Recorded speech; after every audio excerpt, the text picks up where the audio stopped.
Hey, it's Lawyer Vince, and welcome back to the How to Convince podcast. This is a space where we turn everyday conversations into confident communication so you can protect your peace, stay grounded, and show up with calm authority. I'm so glad you're here. Before we dive in, do me a quick favor. Like this video, subscribe to the channel, and drop a comment if anything hits home. That's how we grow this movement of people learning how to speak up without feeling like the bad guy. Today's episode is all about this tricky emotional tug of war: how to set boundaries without feeling guilty or mean. If you've ever said yes when you want to say no, or gone along with something just to avoid being difficult, or felt bad for choosing yourself even when you knew it was the right call, this episode is for you. We're breaking it down into 3 clear steps, okay, with real client stories, phrases you can use today, and a Q&A segment straight from my newsletter. And stick around to the end. I'll also tell you how to work with me one-on-one. So let's get into it. Most guilt around boundaries come from this one belief: if I say no, I'm being mean. But here's the truth.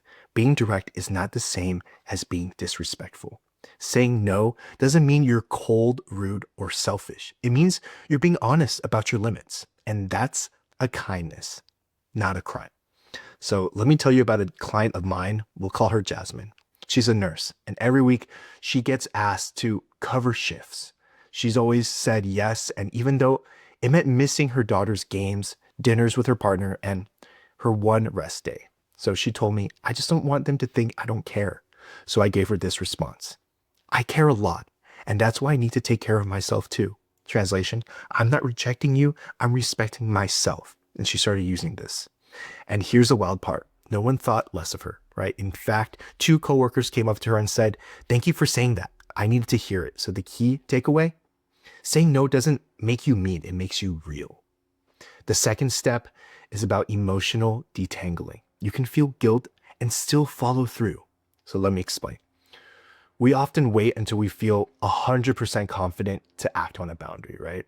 But that day might never ever come. And if you're a people pleaser, forget about it. Here's what I tell my clients: let the guilt be there and still choose the boundary. One of my clients, Daniel, he's a freelance graphic designer. A client kept requesting extra revisions. It wasn't in the contract, but Daniel kept doing them because, in his words, they're a nice client and I don't want to upset them. So I gave him this script: happy to make any additional changes. Here's a quick add-on rate for out of scope edits. He sent it. He felt sick to his stomach, but the client said okay, paid the fee, no drama. And the lesson here is, you can't wait until you don't feel bad to do the right thing, because growth often feels like guilt on the way out, right? So this last step is to reframe, and this reframe will unlock everything. Boundaries aren't rejection, they're instructions. So let me say that again. You're not pushing people away. You're showing them how to engage with you in a way that works for both of you. One of my clients, Melinda, works in event planning. Her boss used to text her at all hours: 9 p.m., midnight, even 6 in the morning. She didn't even want to be seen as not committed, so she answered every time. We rewrote her approach. We had her say, just a heads up, I check messages between 9 and 6. That's when I'm most focused and responsive. Translation: here's how to work with me, not against me. So once people know the rules of engagement, they usually respect them. And the ones who don't, they were never going to in the first place.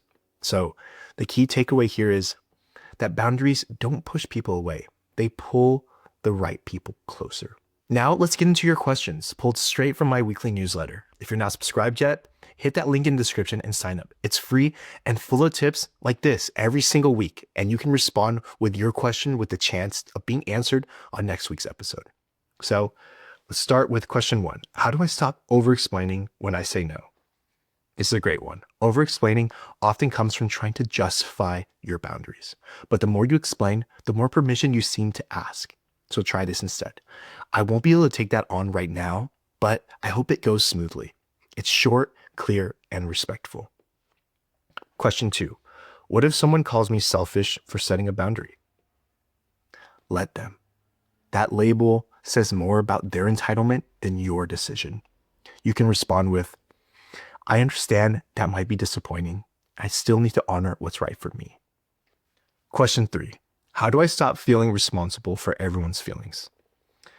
This is a big one. Here's what I tell my coaching clients. You're responsible to people, not for them. You can deliver something kindly, but how they receive it, that's theirs.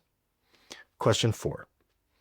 Is it too late to set a boundary with someone I've let walk all over me? Absolutely not. Absolutely not.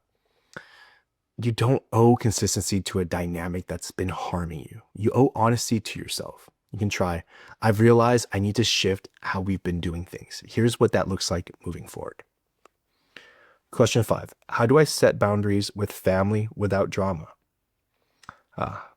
Yeah, the final boss, family, right? Here's a good one. I love you, and this is what I need right now. I hope you can support that, but I'm doing it either way. Boundaries are less about approval and more about alignment. That's it for questions this week. Like I said, if you want your question answered next week, join the newsletter and send it in. I read every single one. So here's the truth. You can be kind and still say no. You can be warm and still have limits. You can be loving and still choose yourself. Guilt is a signal, not a stop sign. So let it rise, let it pass, but don't let it make your decisions for you. If this episode helped you, hit that subscribe button. And if you made it to the end, drop a comment that says boundaries are love in disguise. And if you're ready to take this deeper, I offer private one-on-one coaching. Whether it's for personal boundaries, communication skills, or workplace dynamics, we get real fast. The link is in the description, but heads up, spots are limited. This has been How to Convince with Lawyer Vince. Thank you for being here, and I'll see you same time next week.